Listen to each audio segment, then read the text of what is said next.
चरितं रघुनाथस्य शतकोटी प्रविस्तरम एकमक्षरम पुंसा महापातकनाशनम। एक बाणी एक वचनी एक पत्नी मर्यादा पुरुषोत्तम प्रभू रामचंद्रजीचं चरित्र सज्जनानो जीवाचं कल्याण करणारं आहे। संसारामध्ये तापलेल्या जीवाला सुख शांती समाधान प्राप्त करून देणारे चरित्र म्हणजे रामचरित्र। रामकथा ही जीवनाची व्यथा कमी करण्याचं या जगाच्या पाठीवरचं एकमेव साधन आहे।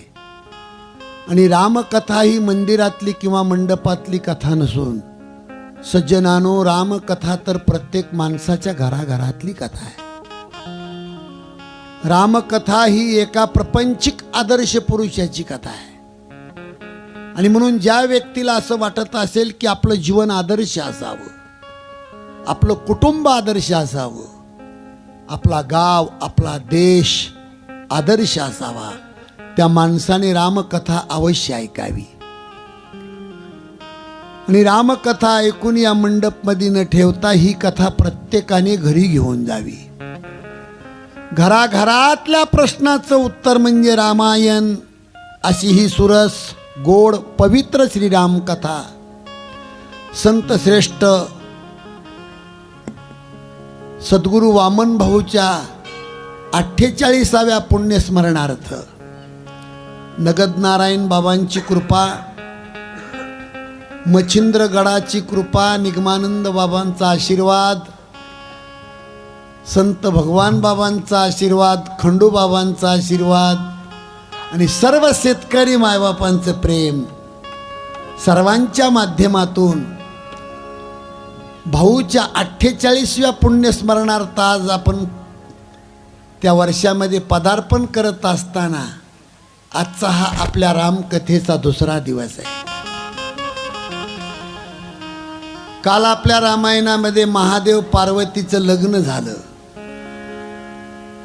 आणि कैलासावर त्यांचा आनंदामध्ये संसार सुरू झाला आणि त्यांच्या संसारामधून 2 मुलाचा जन्म झाला, गणपती बाप्पा आणि कार्तिक स्वामी। आध्यात्मिक तत्व शिकवतं इकडं अशी ही सुरस गोड पवित्र श्रीराम कथा। काल आपल्या रामायणामध्ये महादेव पार्वतीचं लग्न झालं आणि त्यांच्या संसारातून 2 मुलाचा जन्म झाला, कार्तिक स्वामी आणि गणेश बाप्पा। इथं आध्यात्मिक तत्व रामायणामध्ये शिकवलंय। भगवान शंकर हा विश्वास आहे आणि माता पार्वती ही श्रद्धा आहे। ज्या वेळेला विश्वासाच्या सोबत श्रद्धेचं लग्न होतं त्यावेळेला विवेक आणि पुरुषार्थ जन्माला येतो। विवेक म्हणजे गणपती बाप्पा, पुरुषार्थ म्हणजे कार्तिक स्वामी। कार्तिक स्वामीच्या हस्ते तारकासुराचा वध केला जातो आणि 33 कोटी देव सुखी होतात।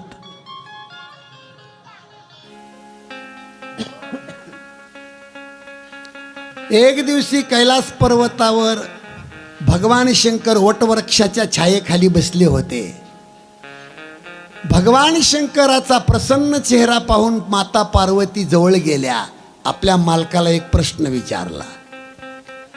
बाईच्या जातीनं आपल्या मालकाला प्रश्न कधी विचारावा त्याचंही उत्तर रामायणात आहे। नाहीतर मालक दुपारचं जेवण घेऊन ड्युटीवर गेलेत आणि दुपारी वरिष्ठ अधिकाऱ्याच्या सोबत भांडण झालंय, दुपारचा जेवणाचा डबा सोडला नाही, दिवसभर मालक उपाशी, चेहरा पडला, 5:30 वाजता ड्युटीहून सुटले आणि घरी आले। खिडकीतून बाईनं पाहिलं मालक घरी आलेले आणि पळत घरामध्ये गेली आणि एक प्लास्टिकचं कॅन्ड घेऊन दारात आली। आवय आल्या सरस तापल्या खांदी एवढं कॅन्ड घेऊन जा, 2 लिटर राखेल घेऊन या। अगं त्याचं तोंड बघ की, ती दुपारी वरिष्ठ अधिकाऱ्याच्या सोबत भांडलंय, दुपारचं जेवण जेवलं नाही, त्याचा चेहरा पडलाय। आणि अशा अवस्थेमध्ये जर बाईनं नवऱ्याला काम सांगितलं तर मालक काय त्या बाईची हळद कुंकू लावून पूजा करतील का? मग काय केलं पाहिजे बाईच्या जातीनं? मालक ड्युटीहून सुटले, दारामध्ये आली की बकेट भरून पाणी द्यावं, टावेल घेऊन उभा राहावं, तोंड हातपाय धुतले, टावेलनं पुसले, मालक क्वाटवर येऊन बसले की बाईच्या जातीनं हळूच जवळ जावं आणि कोमल स्वरामध्ये मालकाच्या कानात 2 शब्द बोलावेत. का हो, आज जरा तुम्ही थकल्यासारखं वाटतंय, चहा घेता का कॉफी? एवढं गोड नाही बोलता येत तुम्हाला? का सुंदर स्वयंपाक केलाय, ताट वाढू? मालकाला सुंदर जेवणाचं ताट वाढावं संस्कृती शिकवतो तुम्हाला. जोपर्यंत मालकाचं जेवण पोटभर होत नाही तोपर्यंत बाईच्या जातीनं ताटाजवळून उठायचं तर नाही, पण मालकाचं जेवण होईपर्यंत बारीक नजर ठेवायची. भाजी आळणी झाली का, एखादा खडा जेवणात निघतो का, ही सगळी संस्कृती स्त्रीच्या रक्तामध्ये असावी लागते. मालकाचं पोटभर जेवण होतंय का उपाशी पोटी मालक राहतेत, हा सगळा अभ्यास घरामध्ये बाईला पाहिजे. आणि मी माझ्या घरातली संस्कृती सांगतो मावशी. अहो, माझी आई मला सोडून गेली, त्याला 20 वर्ष झालं, पण माझ्या वडिलाला माझी आई अशी जीव घालायची. काय तो काळ होता. आता बाई मालकाला म्हणती, आवय बेसनाचं पातेलं चुलीवर आहे आणि भाकरीची दुर्डी शिक्यात आहे, घ्यान खा, घ्यान खा.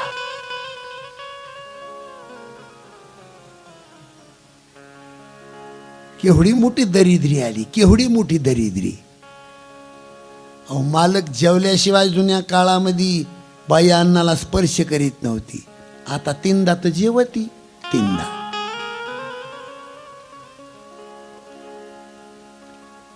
आणि एकदा मालकाचं पोटभर जेवण झालं, मालक क्वाटवर जाऊन बसले की सोप सुपारी हातामध्ये द्यावी, लहान आवाजामध्ये मालकाला म्हणावं. जीवन तृप्त झालेले मालक प्रसन्न चेहऱ्याने बसलेले असतात. हात जोडून बाईनं म्हणावं, ओ तुमच्या कामानिमित्त तुम्ही गावामध्ये गेलात ना, तर तुमच्या कामात माझं थोडं काम करा. येता येता 2-1 लिटर राखेल घेऊन या. प्रसन्न झालेले मालक म्हणतील, 2-2 लिटरसाठी मला कशाला हेलपाटे घालायला होती, 15 लिटरचं कॅन्ड दिनं तुला एकदाच भरून आणून देतो. ही घर चालवण्याची पद्धत. रामकथा ही घरातली कथा आहे. रामकथा ही प्रत्येकाच्या रक्तातली कथा आहे. प्रसन्न चेहरा भगवान शंकराचा पाहिला. माता पार्वतीने आपल्या मालकाला एक प्रश्न विचारला, का हो पतिदेव, काशीमध्ये भगवान शंकर ज्या रामाचं भजन करतात तोच राम दशरथाचा पुत्र आहे का और कोई दुसरा राम आहे? त्याच रामासोबत सीतेचं लग्न लागलं का तोच राम सीतेला घेऊन जंगलात गेला का त्याच रामाची सीता रावणाने चोरली म्हणून त्याच रामाने रावण मारून अयोध्येचं निष्कलंक राज्य केलं का? हे सगळं मालक मला समजून सांगा. आणि माझ्या विचारण्यात काही गलती असेल तर तेही मला समजून सांगा. प्रश्न भवानी मातेचा. आणि ते रामायण सांगायला सुरुवात करतात महादेव. रामकथा सच किरण समाना, संत चकोर कर जई पाना, ऐसे संशय कीनी भवानी, महादेव तब कहा बखान, जय सिया राम बोलो जय सिया राम, जय सिया राम बोलो जय सिया राम.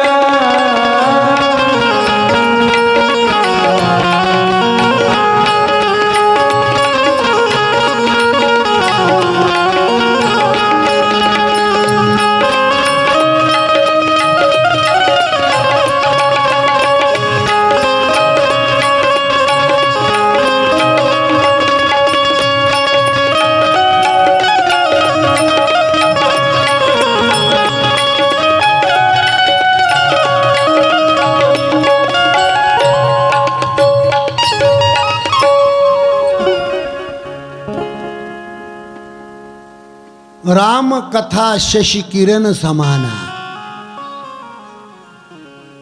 रामायणाला चंद्राच्या किरणाची उपमा दिली. चंद्राची उपमा नाही दिली, चंद्राच्या किरणाची दिली. सूर्याची नाही, सूर्याच्या किरणाची नाही, चंद्राची नाही, चंद्राच्या किरणाची उपमा. राम कथा शशी किरण समाना. राहू द्या, राहू द्या, बंदच राहू द्या. सूर्याची उपमा का नाही दिली? सूर्यामध्ये प्रिय अप्रिय भाव आहे. उन्हाळ्यामध्ये सूर्याचं ऊन नसावा वाटतंय आणि थंडीत असावा वाटतंय. तसं उन्हाळ्यात रामायण नसावा आणि थंडीत असावा, असं होऊ नये म्हणून सूर्याची उपमा नाही. चंद्राची उपमा का नाही? चंद्राला काळा डाग आहे.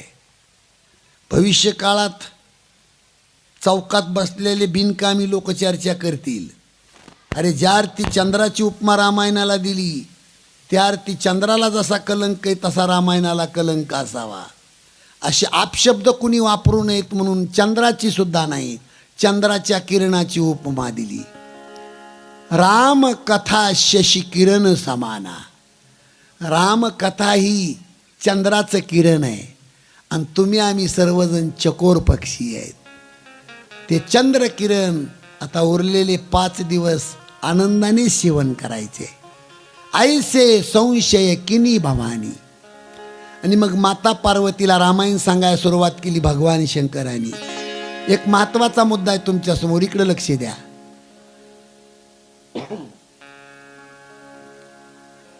तुलसी रामायणामध्ये पहिला 1.5 दिवस महादेवाचं चरित्र आहे. रामायणामध्ये महादेवाचं चरित्र लिहिण्याचा काय संबंध आहे? पण श्रोत्याची परीक्षा पाहण्यासाठी गोस्वामी तुलसीजींनी पहिलं शिवचरित्र थोडं लिहिलं आहे. कारण समाजामध्ये 2 भाग पडतात भक्ती करत असताना. भगवान शंकराची भक्ती करणारी मंडळी रामाच्या भक्ताचं, पांडुरंगाच्या भक्ताचं, भगवान शंकराची भक्ती करणाऱ्या भक्ताचं असं वैरत्व समाजामध्ये प्रगट होत आहे. भगवान शंकराची भक्ती करणारी मंडळी गंध कसा लावतात? आडवा लावतात. आणि वारकरी उभा गंध लावतात. शिवभक्त आडवा गंध आणि वारकरी उभा गंध. आता ह्या आडव्या गंधावाल्याचं उभ्या गंधावाल्याचं पटतच नाही ना महाराज. तुम्हाला माहित नाही पण आम्ही काही काही गावामध्ये फिरतो, कठीण दुश्मनी असते यांची, कठीण दुश्मनी. आणि घडू नये पण एक प्रकरण घडलेलं सांगतो तुम्हाला.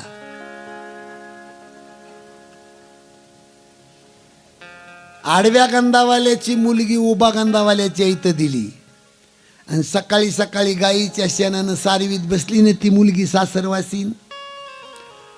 शेतातून दुधाची चरवी घेऊन सासरा, जुन्या काळातला सासरा, अर्धांड सासरा, ते आडवं सारवत होती ना सुनबाई. ती सासऱ्याला पटलं नाही. ओ सुनबाई, हे आडवं भस्म लावल्यासारखं सारवू नका, आम्ही उभं गंधवाला हाव, उभं सारवा. काय करीन? सासऱ्याचा कायदा, बिचारी बसली ना उभं सारवीत. पण तोच सासरा हातावर मंजन घेऊन बाथरूम मध्ये दात घासीत बसला. सुनबाईच्या पटकन लक्षात आलं, चटकन गेल्यान मामाजीचा हात धरला. थांबा मामाजी. का हो सुनबाई? मामाजी, आपण उभं गंधवाला हाव, हे आडवं भस्म लावल्यासारखे असे दात घासू नका म्हणली मामा, उभे दात घासा.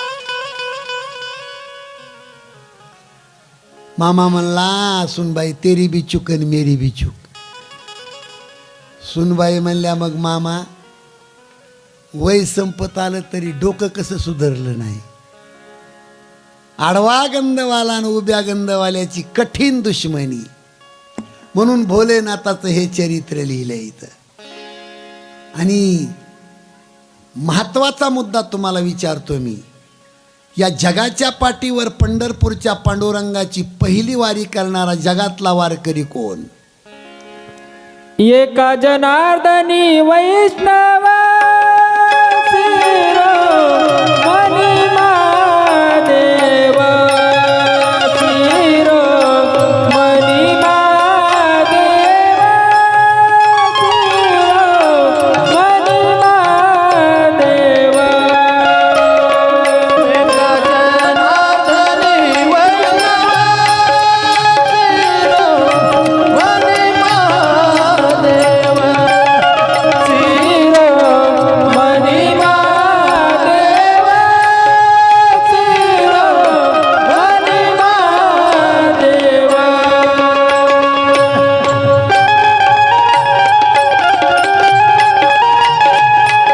तबला अलीकडचा वाढवा थोडं.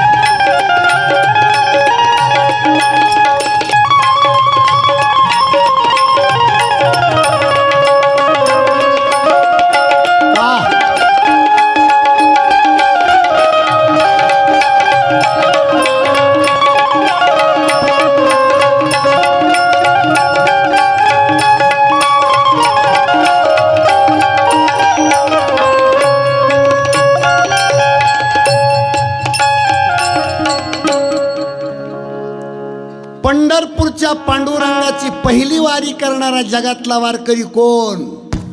शांती ब्रह्म एकनाथ महाराजांनी त्याचं उत्तर दिलंय. एका जनार्दनी वैष्णव शिरोमणी महादेव.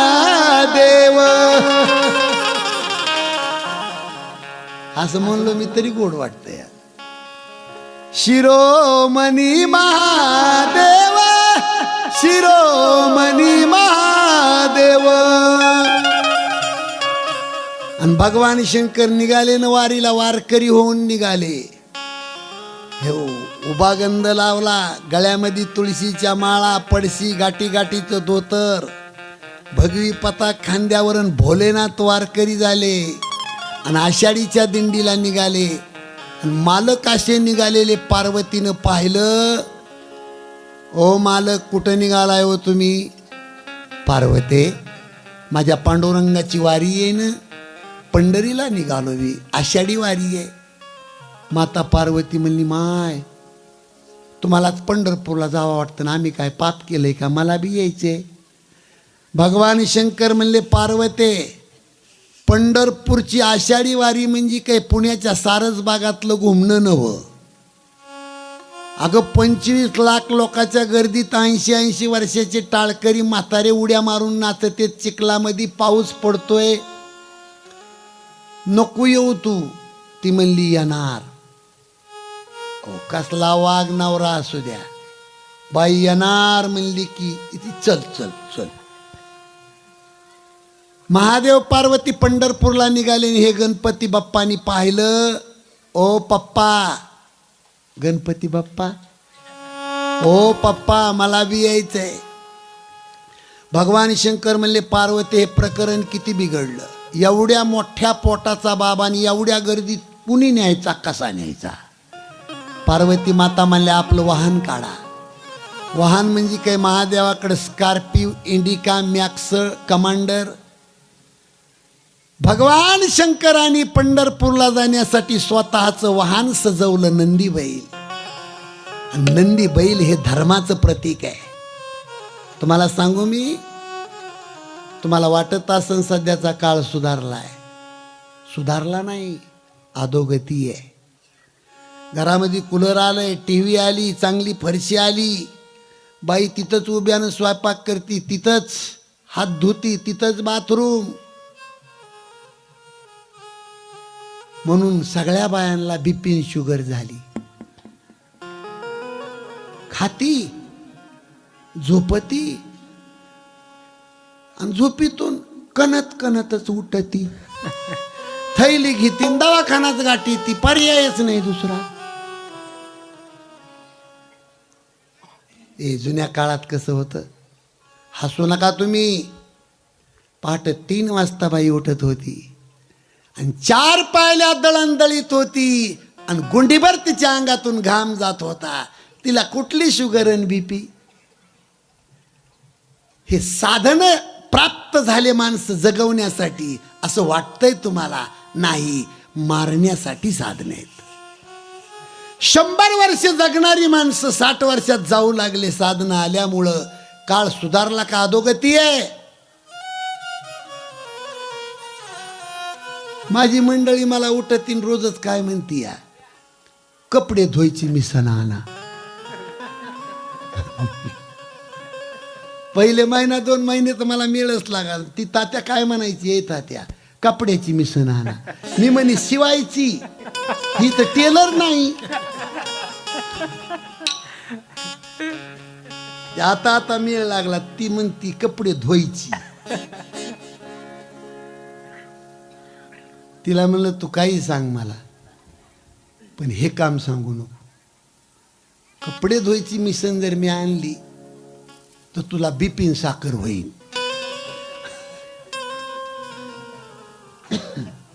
काय काळ होता जुना. मी रामायण सांगतो ना माझ्या मावल्या हो. तुम्ही माझ्या आईच्या रूपानं समोर बसलात. तुम्हाला खरं सांगतो, 4 पायल्या दळणदळीपर्यंत हे माझं मस्तक माझ्या आईच्या मांडीवर असायचं. आणि तिनं महाराज 4 पायल्या दळणदळीपर्यंत रामायण जात्यावर गायचं. तेच मस्तकात रामायण गेलं आणि तोंडातून तुमच्या समोर बाहेर पडतंय. तेच रामायण आहे.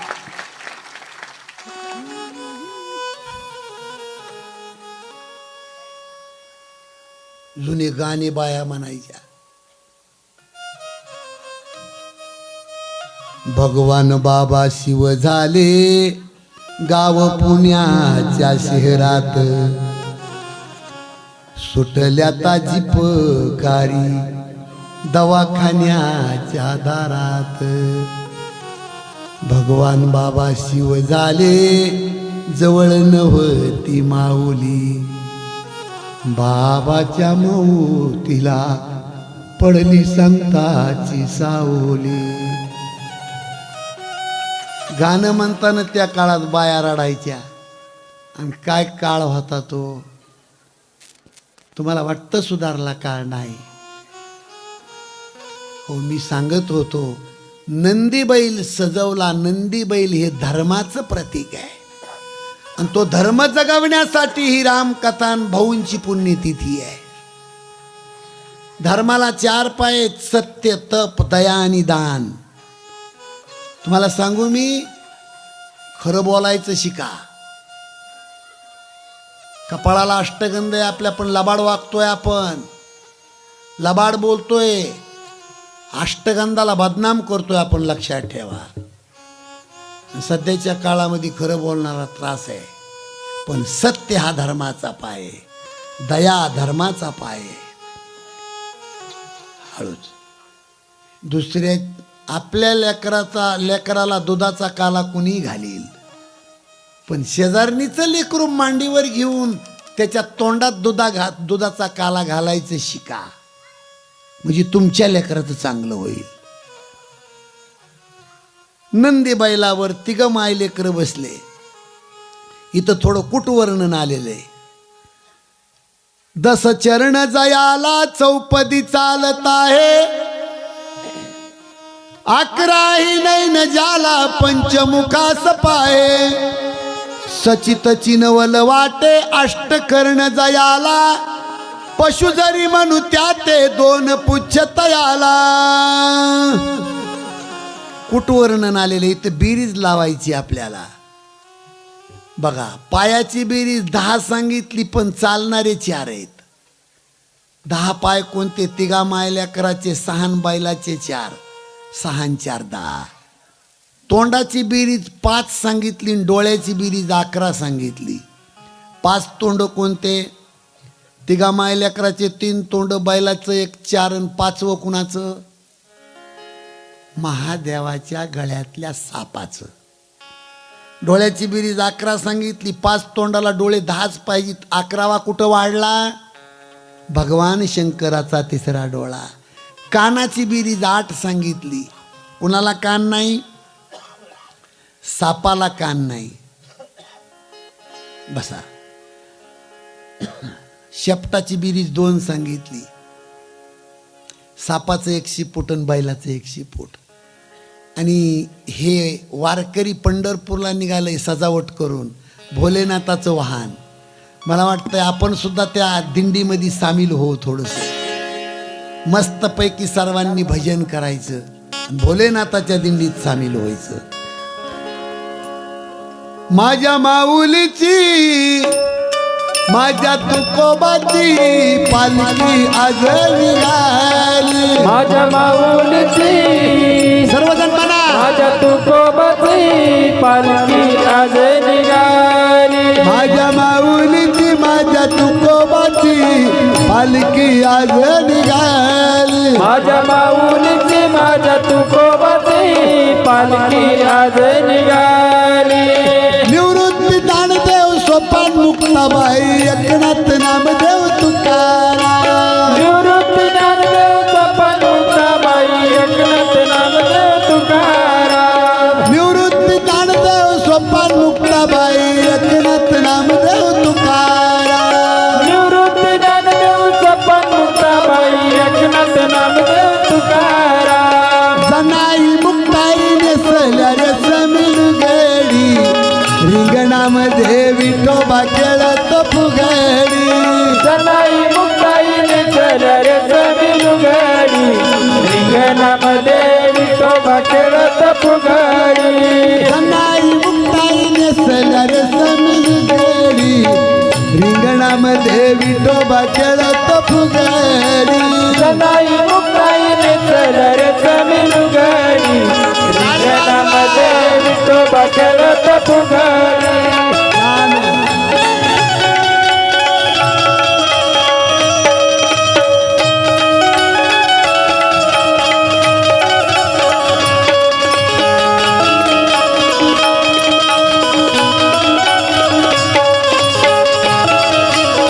धमान धमान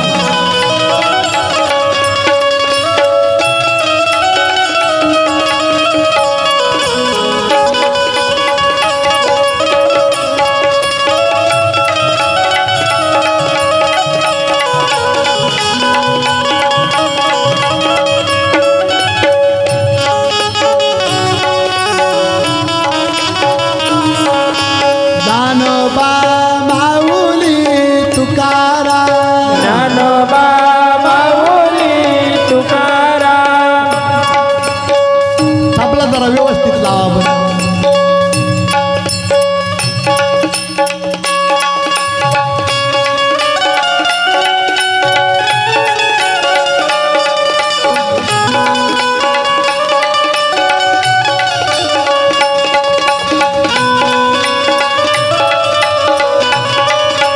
खा, खा.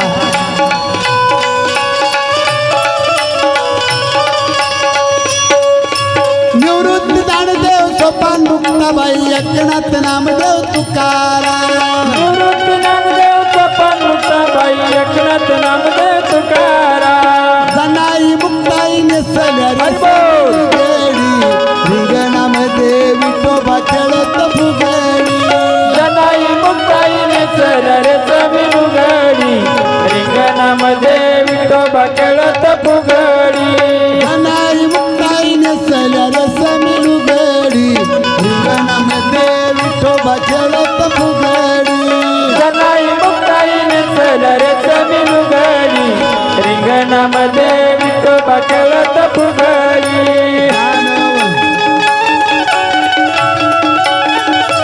वा वा धमान धमान हरिबोल.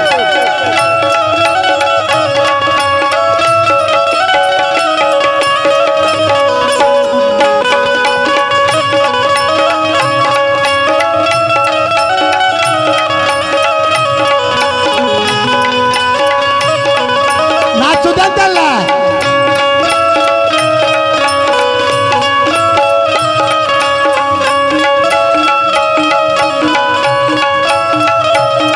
हे निवृत्ती ज्ञानदेव सोपान मुक्ताबाई एकनाथ नामदेव तुकाराम निवृत्ती ज्ञानदेव सोपान मुक्ताबाई एकनाथ नामदेव तुकाराम जनाई मुक्ताई नेसल्या रे समिलुगडी रिंगणामध्ये विठोबा खेळत फुगडी जनाई मुक्ताई नेसल्या रे समिलुगडी रिंगणामध्ये विठोबा खेळत फुगडी जनाई मुक्ताई नेसल्या रे समिलुगडी रिंगणामध्ये विठोबा खेळत फुगडी जनाई मुक्ताई नेसल्या रे समिलुगडी रिंगणामध्ये विठोबा खेळत फुगडी ज्ञानोबा माऊली तुकाराम ज्ञानोबा माऊली तुकाराम माऊलीची माझ्या तुकोबाची पालखी आज निघाली माझ्या माऊलीची माझ्या तुकोबाची पालखी आज निघाली हे निवृत्ती ज्ञानदेव सोपान मुक्ताबाई एकनाथ नामदेव तुकाराम निवृत्ती ज्ञानदेव सोपान मुक्ताबाई एकनाथ नामदेव तुकाराम जनाई मुक्ताई नेसल्या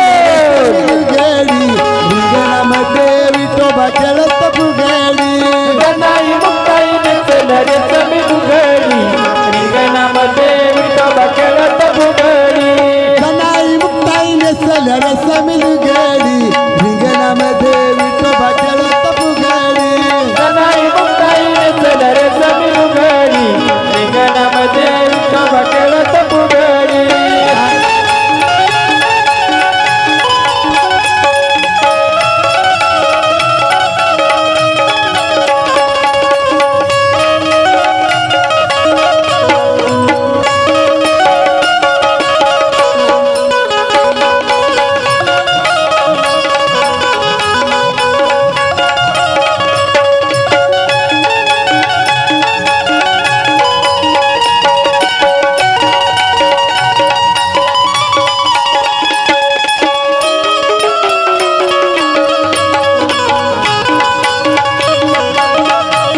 हरी हो